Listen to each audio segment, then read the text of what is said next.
izinkan kami patih untuk bermula dengan kitab Al-Fatihah.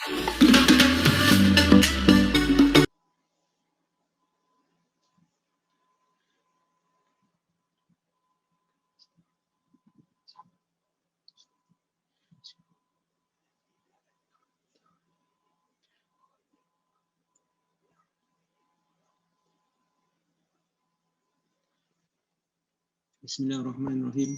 Alhamdulillahirabbil alamin. Hamdan yuafi ni'amahu yukafi mazidah. Ya Rabbana lakal hamdu kama yanbaghi li jalal wa azimi sultanik. Allahumma anta rabbi la ilaha illa ant khalaqtani ana 'abduka wa ana 'ala 'ahdika wa wa'dika ma stata'tu.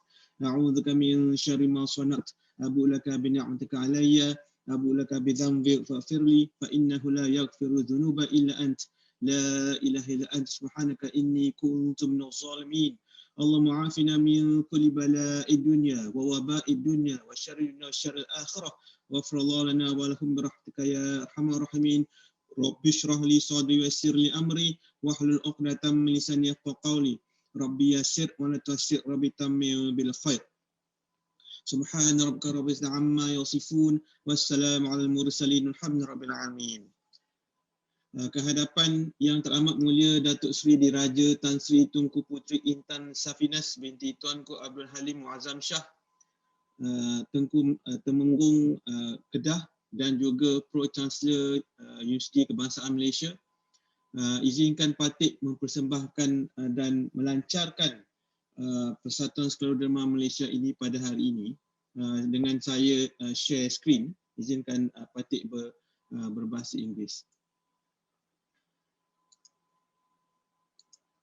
Okay, so today is actually World Scleroderma Day, 29th of June 2021, and the reason for us to be here is the launching of the society, as well as introduction and also a very detailed presentation regarding scleroderma, which will involve the lungs, the GI, the kidneys, a bit on Raynaud's phenomenon, and also the heart. So we hope that the objectives of the persatuan adalah memberi galakkan ahli persatuan untuk berkenalan, memperluaskan pengetahuan, kemahiran dan bertukar-tukar pendapat mengenai penyakit skleroderma, mempertingkatkan ilmu dan kesedaran mengenai penyakit skleroderma di kalangan pesakit dan waris, membantu perbelanjaan atau rawatan penyakit skleroderma dan memberi lain-lain bantuan yang difikirkan perlu dan sesuai yang diluluskan oleh jawatan kuasa persatuan dari semasa ke semasa kepada pesakit. So these are our 4 main objectives, and we hope with the team of both doctors and patients, we can work together towards a better support for this disease.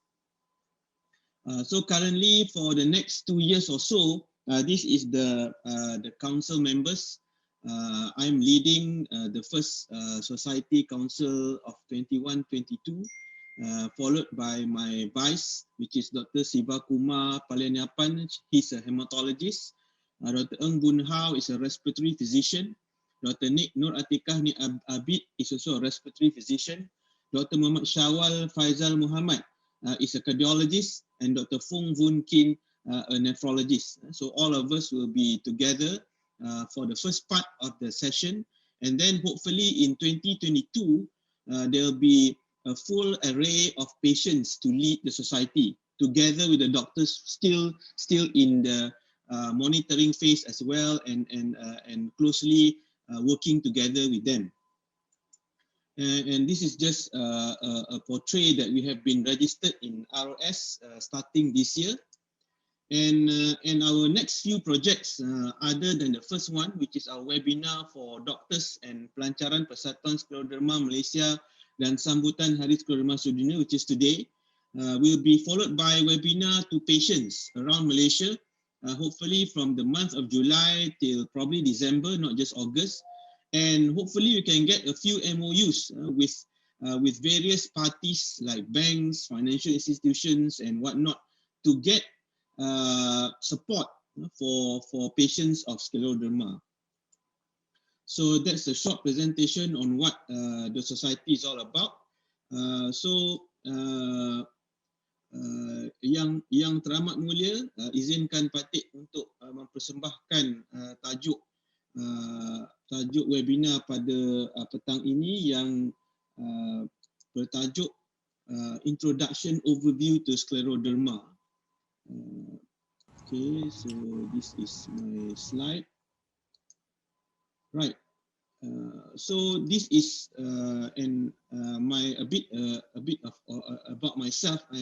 I'm currently a rheumatologist in Hospital Chancellor Tuanku Muhriz.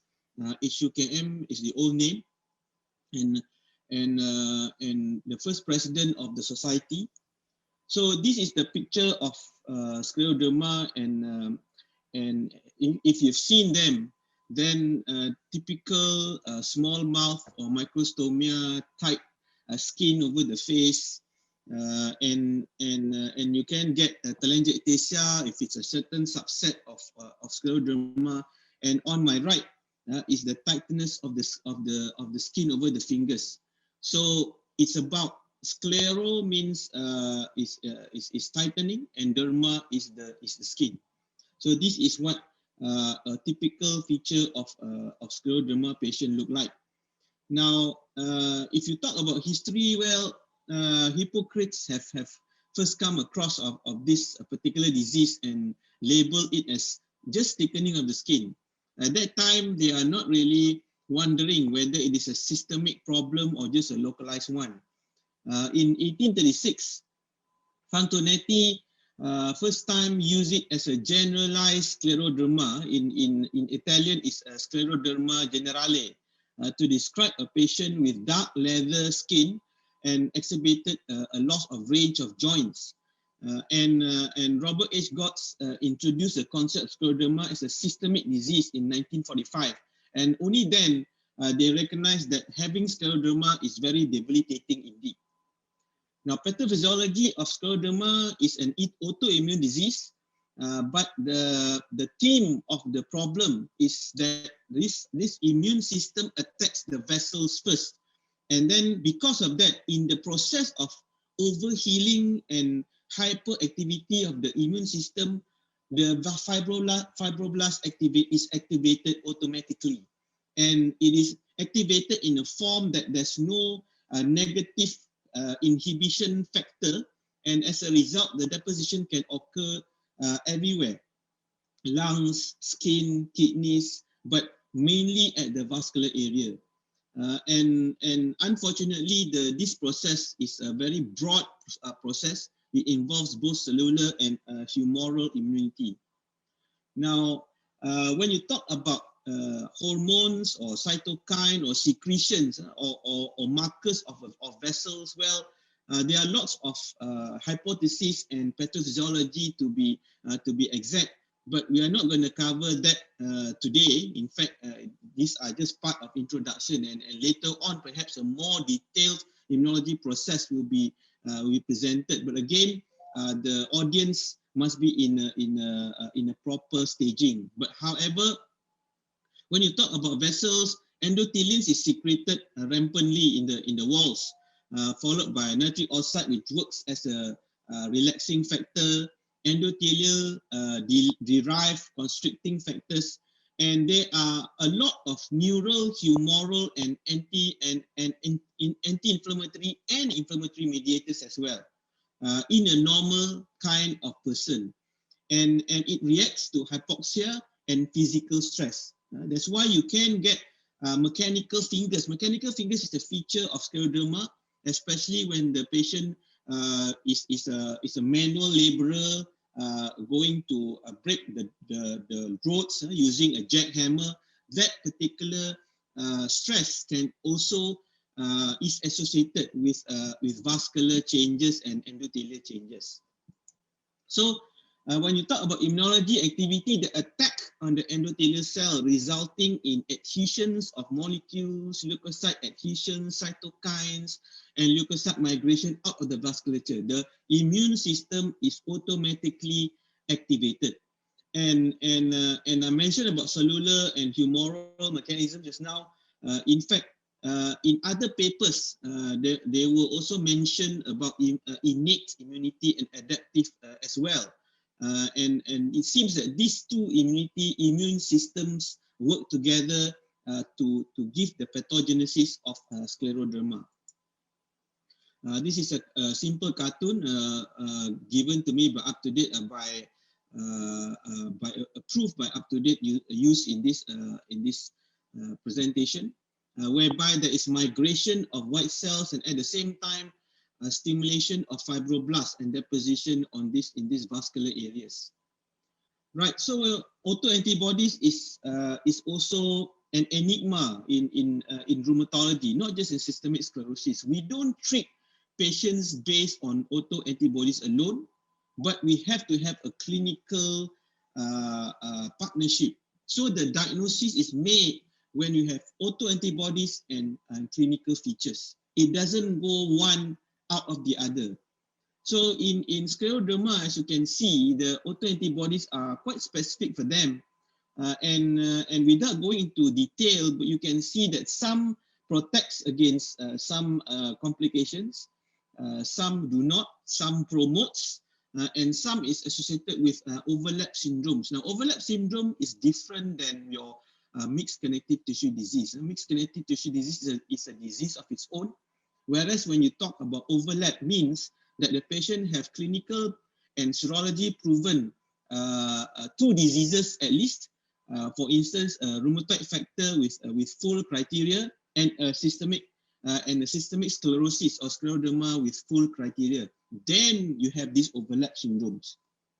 So it all depends on who is more dominant than the other to initiate treatment and also to monitor them properly. I mean, usually if one is more dominant, very rarely do you get the non-dominant one to be flaring up. But of course, there is still a possibility in these patients. So classification of scleroderma. Now, a lot of people become confused regarding the criterion between limited and diffuse systemic sclerosis. It doesn't go for the fingers. Anything proximal to the elbow, now that is diffuse. Anything distal is limited. But here, the ACN EULA criteria is describing just the fingers, just a sclerodactyly, rather than a division between limited and diffuse systemic sclerosis. So don't get confused between the two when you go for your assessment and for exams, especially. Exam is where you forget everything. So as you can see, the ACR and EULA criteria of 2000, if I'm not mistaken, 2014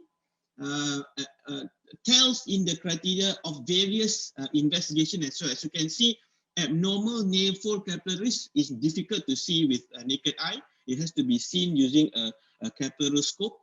And then you can get, of course, pulmonary arterial hypertension is your right heart study, echocardiogram, HRCT, and so on. It also goes for clinical as well, skin, lung, fingertip, telangiectasia, and finally serology. Now, the thing why serology is only 3 marks is because not all patients have positive of either one of these antibodies. So having this and a positive clinical sense makes the diagnosis stronger rather than just one without the other. But of course, suffice to say, if you have this clinical proven scleroderma without the autoantibodies, then that's it. You are already treating a case of systemic sclerosis. Right, so conditions that mimic scleroderma, and of course autoimmune is like that. None is that simple. SLE, there's even a lot. But scleroderma has its mimic, whereby not all skin tightness are scleroderma. You have to get a good history, and of course the investigation can help, but sometimes it's still over the gray area when the investigations are normal or absent. So these are the list of why scleroderma can be confused in certain extent. I'm not going to go into detail about all this, but interestingly, diabetes mellitus can actually resemble scleroderma, especially when there's tightening over the fingers because of glycosaminoglycan deposition rather than fibroblast deposition of protein. So again, this one is difficult unless you have a good sense of clinical history. And if you want to exclude, of course, scleroderma can have diabetes as well. Then by all means, let's do a serology, a chest radiograph, and screen for other symptoms that might resemble scleroderma in that sense. For instance, difficulty swallowing and etc.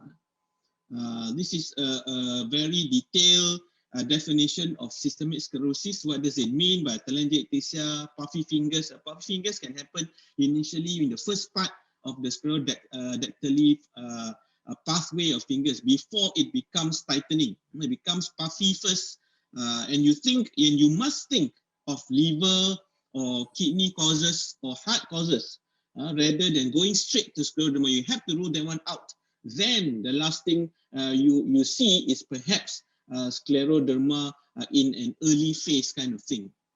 So this is kind of tricky if you don't think of it. And of course, telangiectasia is there, abnormal nail fall, I mentioned just now, pulmonary arterial hypertension with the right heart study catheterization. This one will be elaborated by my colleague, Dr. Mohamed.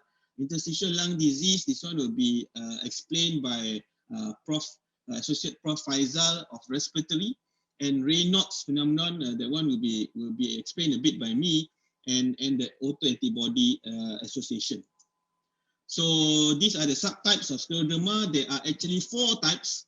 Limited cutaneous scleroderma, that's where the demarcation of the elbow, distally it becomes limited, proximally it becomes diffuse, and the various antibodies that is associated with limited, and it's only 50 to 60%, but it's very important here because some autoantibodies will predispose to lung. Now, of course, limited is famously associated with interstitial lung disease. So, of course, if ACA is positive, then you will expect lung fibrosis. But somehow, after a very careful analysis and follow-up of this population, they found that limited can also have kidney problems in the end.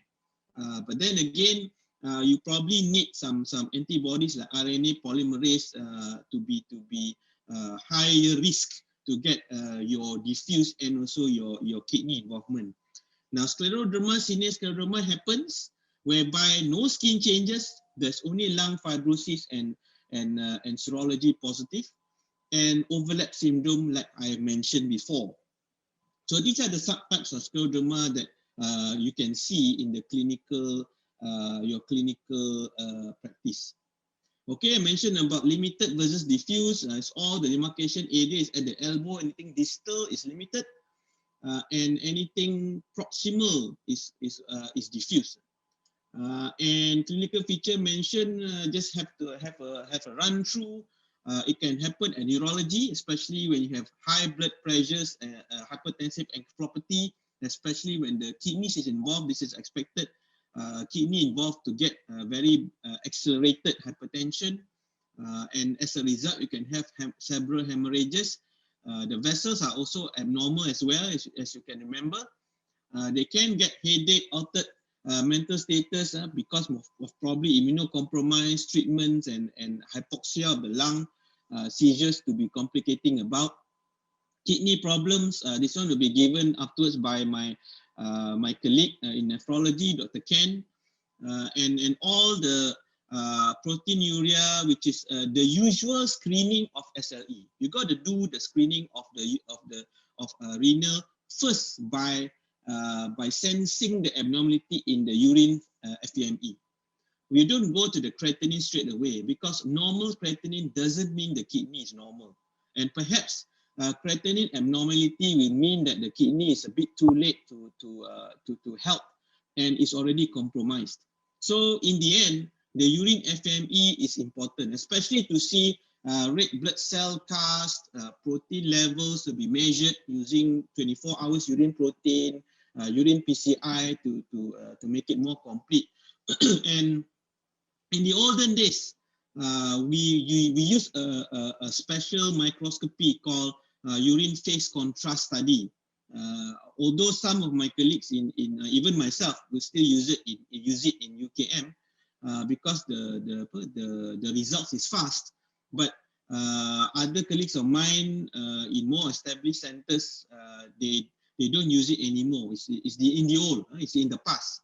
So we used to see dysmorphic red blood cell, which is very, very pathognomonic of your glomerular nephritis, which is also famously associated with scleroderma. Of course, you don't think of only scleroderma renal crisis. That is a crisis, but a non-crisis glomerular nephritis can still happen in scleroderma on top of overlap syndrome, SLE, lupus nephritis, and systemic sclerosis. You can get a GN. That one will be explained later by my colleague, Dr. Ken. GI, for this talk, haven't had the time to invite any gastroenterology speakers, but I'll just give an overview on GI complication in scleroderma. Ophthalmology is perhaps future talks. Cardiovascular will be given by my colleague Dr. Shawal, and it consists of congestive cardiac failure, initially core pulmonary arterial hypertension, then core pulmonary, and then CCF. Hypertension is mentioned just now, pericardial effusion, serositis can happen with these people. Systemic involvement is the blood, of course, TTP, hemolytic anemia, fatigue, weight loss.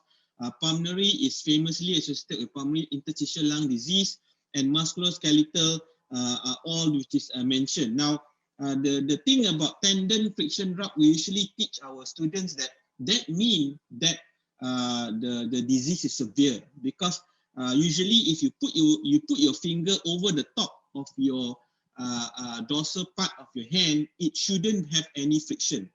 If you have, then you have to come and see me, of course. You shouldn't have any friction, because when the fibroblast deposition is abnormal and excessive, then the movement through the synovial covered tunnel of the tendons will be impaired. And as a result, sooner or later, fibrosis will happen. And then the movement happens, but with a sensation of friction. Now, that is what we call tendon friction rub. That's very significant of severe systemic sclerosis. So, complications of systemic sclerosis, these are the 5 main things.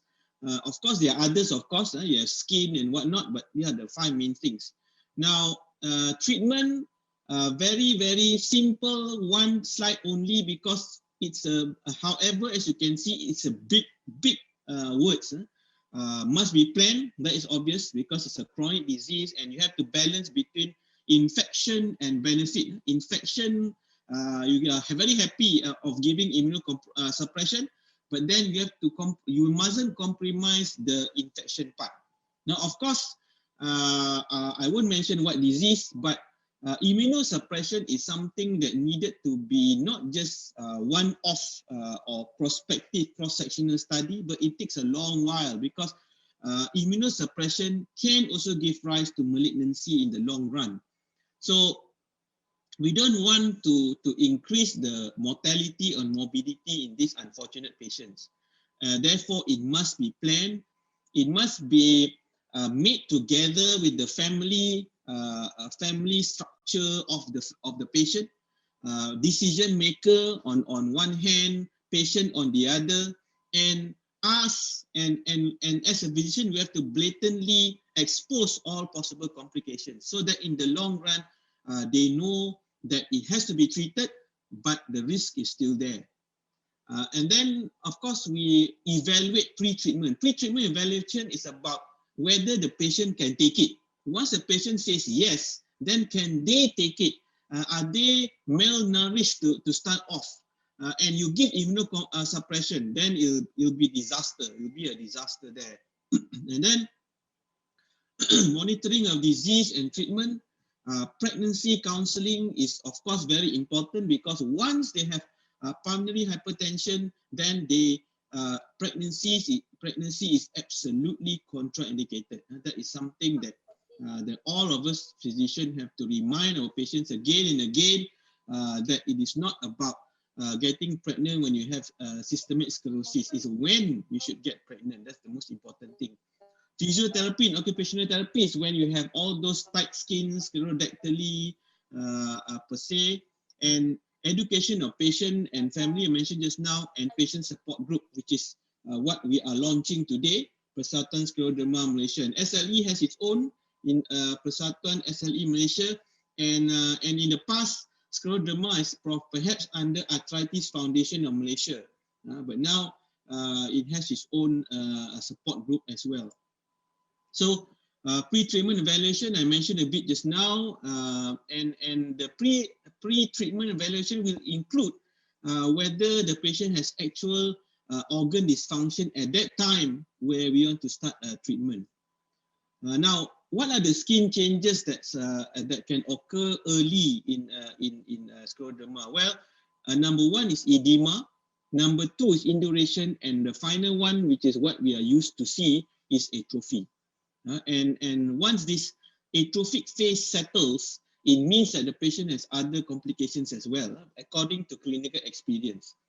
Because we probably catch the patient late or can't prevent some lot of problems, back morbidity related things like pulmonary arterial hypertension and so on. And these are the list of changes that you are expecting when you have systemic sclerosis in the end form. So, as I said just now, I'll talk about GI involvement from esophagus all the way to large intestine, and it actually affects 90% of systemic sclerosis patients. And the most common part of the GI is the esophagus, and it is proven that GI involvement predicts early death in diffuse systemic sclerosis. Definitely not surprising, because it means that the patient is malnourished and not fit to be treated, and also in the long run.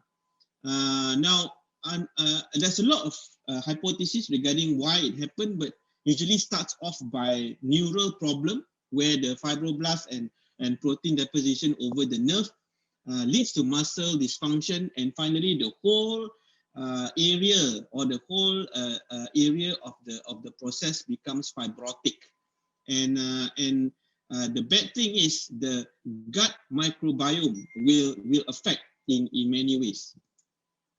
Okay, so narrowing of esophagus starts with narrowing of oral aperture, as you can see, typical of your microstomia, and then 50 and 80% prevalence. In the incompetent lower esophageal sphincter leads to gastroesophageal reflux, which is very expected, GERD as we usually label it. And in the long run, it can give rise to stricture and Barrett's esophagus, which is pre-malignant, has to be monitored properly. Investigations here include upper scope, manometry to measure the various pressures from the top to the bottom of the esophagus, whether the patient needs a stent or not, esophageal transit scintigraphy, and barium esophagram. All these things have its limitations and advantages if we were to do in such patients. And the treatment is that lifestyle and dietary modification. A patient mustn't be obese. Unfortunately, long-term PPI can predispose the patient to many infections such as tuberculosis as well. And you got to monitor the magnesiums and the B12 in this treatment. This motility can be helped by prokinetic, and of course you got to dilate when there's stricture. So all these three seems to help over part of the problem, but doesn't really arrest the whole issues. So right, so this is that. And then stomach, when you go down further, it's expected that every part of the GI will be slowed down. You can get gastroparesis and impairing your absorption of nutrition, and of course the famous gastroenteral vascular ectasia, otherwise known as GAVE. This one is the only MRCP thing you remember of a GI in of course masters as well. GI in systemic sclerosis, but it's more than that. Gastrointestinal involvement of systemic sclerosis is more than that, and it became that like this because of the loose connection of the distal gastric mucosa and the adjacent muscularis externa, because of the antibodies and also deposition of the proteins and fibroblasts and whatnot.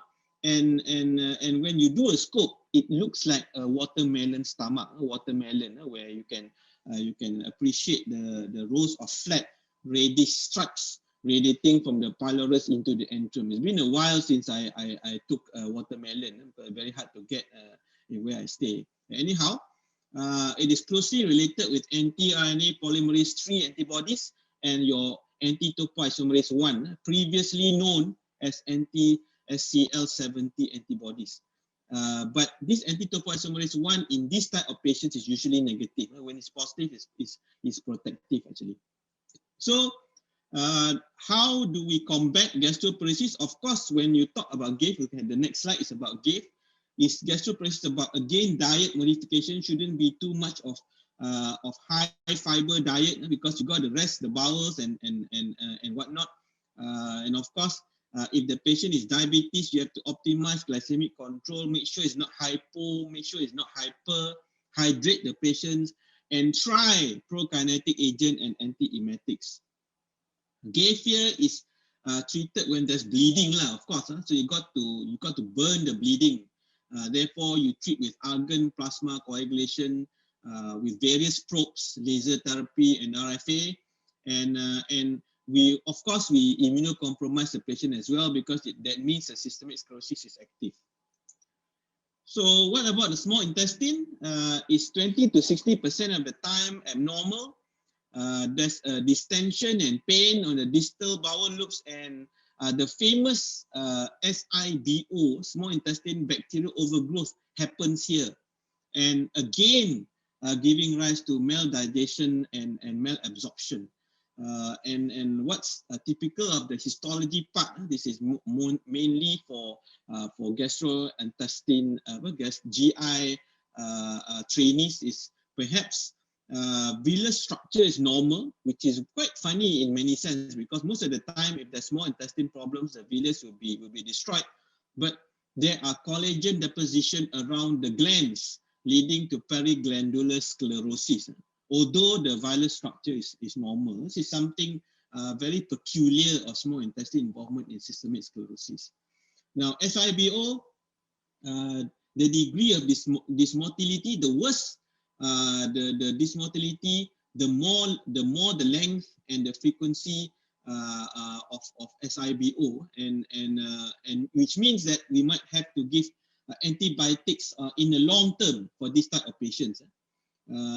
However, probiotics is famously stated, but is lacking multi-center studies. Now, I know there is no pandemic regarding SIBO, but the thing is, we have to, in this type of disease, you have to be sure, because if it works, then how well does it work? If it doesn't work, okay, but is there a danger regarding probiotics? Because you're introducing bacteria as well. In immunocompromised patient on PPI, long-term and immunosuppression part. So it has to be safe. Currently, we are giving probiotics in stable SLE. This is what I'm currently doing now, and we hope to see a negative study. This is funny. Most of us will want to see a p-value here, but for this matter, I want the patients not to have any p-value positive, so that we know that the probiotics is safe. Malnutrition, you can do via a questionnaire. This is asked to each patient coming to the ward, to the clinic or the wards, and it is prescribed. They are prescribed lactose-free and low long-chain fatty acids, and it is substituted by medium-chain triglycerides. And supplementation of fat and water-soluble vitamins is a must, together with calcium and iron. The best is by oral, but sometimes if it is severe, then you have to go parenteral nutrition. Large intestine, which is the last part of the GI, well, the gastrocolic reflex is absent, which is expected. Gastroparesis, slow-moving esophagus, dystomic motility is all about slow-moving GI. And this reflex is important because then your feces will be empty every time.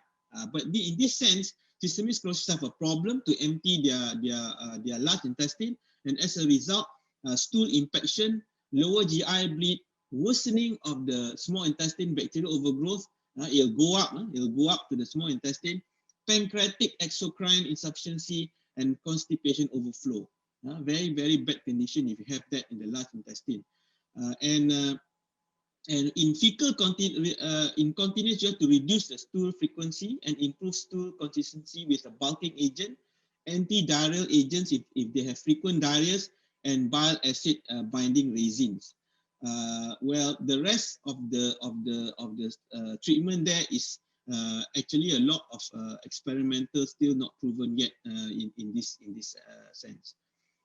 Constipation is treated by osmotic laxative as expected.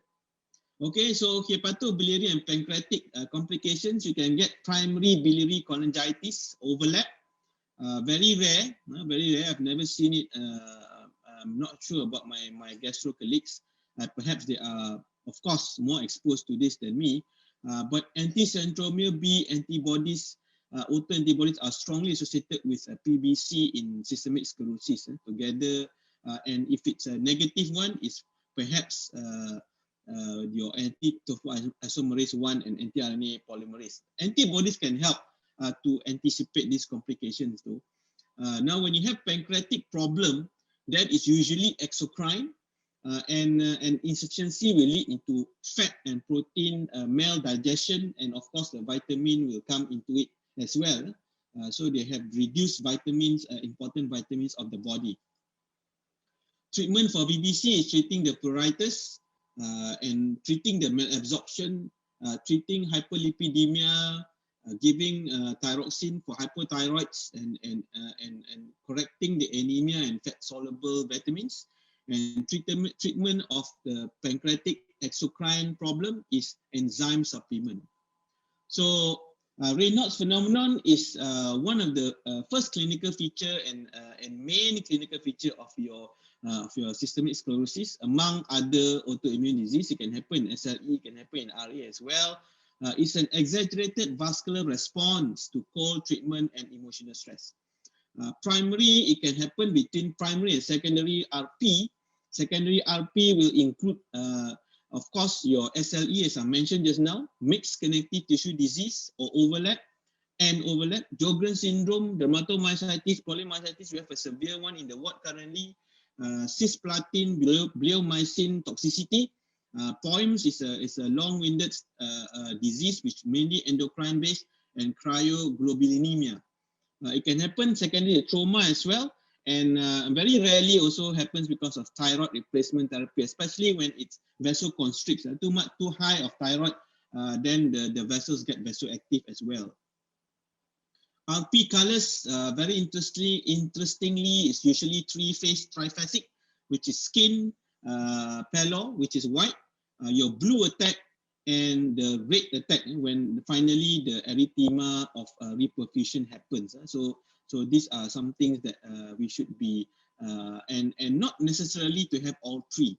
Usually the most common findings is when it is in a clinic room with moderate aircon, and even your fan is not so strong and you are sweating, and yet the patient's tips of fingers and even toes are very cold to touch.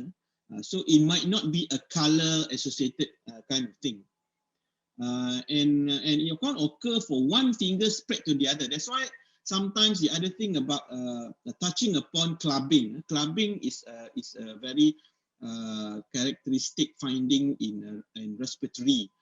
And for most undergrads now, they like to do Nicholas Staley method of doing this, whereby looking whether it is clubbing or not. Now, the thing is, you are only testing your index finger.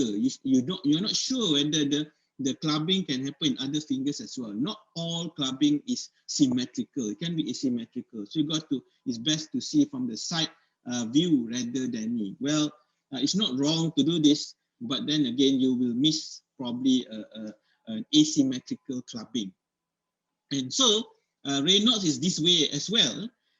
It is mainly happening in the index, middle, and ring, but spares the thumb in primary Raynaud's phenomenon. This is a very interesting finding here, whereby if the thumb is affected, it is usually secondary Raynaud's. Usually secondary Raynaud's. Of course, you got to determine it using a capillaroscope, lung examinations, and even your serology for that matter. And livedo reticularis, which is famously associated with the antiphospholipid syndrome, can disappear with rewarming. So when it's cold, you see livedo, and then when it's warm, it disappears. Of course, your APLS will not disappear. Livedo reticularis in APLS is not sensation temperature related commonly. It is there. So that's that for Raynaud associated livedo reticularis. So if you have Raynaud's phenomenon, you got to ask yourself, are your fingers unusually sensitive to cold? Do your fingers change color when they're exposed to cold temperatures? Do your fingers become pale, bluish, or both? If it's all three, then it is presumptive Raynaud's phenomenon. Now you got to find out whether it is primary or secondary. That's where you do your nail fold capillary. Now on my right, the A is where it's normal or primary Raynaud's, and B is where it's secondary Raynaud's. So B is abnormal. You can see the reduction of the microcapillary, and the shape is very abnormal because they are looking for blood supply. That's why they can get serpentinous, like snake-like, and also dilatation of the arterioles in that sense. So investigations include your usual complete blood count, metabolic panel, urinalysis I mentioned just now for active urine sediments, ANA, thyroid stimulation hormone or your thyroid function test, ESR or CRP, which is what we expect of rheumatology investigation. And the treatment is to prevent tissue loss. So it includes patient education, what to avoid. Now, I did an extensive research on coffee. Well, the good news that there is two schools of thought. One say yes, one say no. So if you're a coffee addict, then you take no. So there's no problem for you to drink coffee. But again, if you feel that the Raynaud's worsen, please stop lah. It's all individually based. Some people react to coffee well, some people not. And then you got to avoid cold exposure, control the emotion, stress, especially when certain things are announced in the TV, avoidance of vasoconstricting drugs, and smoking cessation. Treatment is often with your calcium channel blockers. Failing that, then you got to go for your phosphodiesterase type 5 inhibitor, such as sildenafil. Topical nitrate, losartan can help to a certain extent. Fluoxetine can help as well. And sometimes, if the patient is well, renal profile is good, BP is okay, you can combine with both. Now, remember when the patient is on phosphodiesterase type 5 inhibitors, remember to ask whether the patient have IHD or not, because if you were to give sublingual GTN, then the BP will crash very badly. Refractory Raynaud's phenomenon, then that's where they should get hospitalized, kept warm, anticoagulation started, pain relief, and start CCB if not started. Now, of course, this is also at the event where the patient is considered active in systemic sclerosis. So autoimmune or immunosuppression have to be started at the same time. Because it's a refractory secondary Raynaud's phenomenon.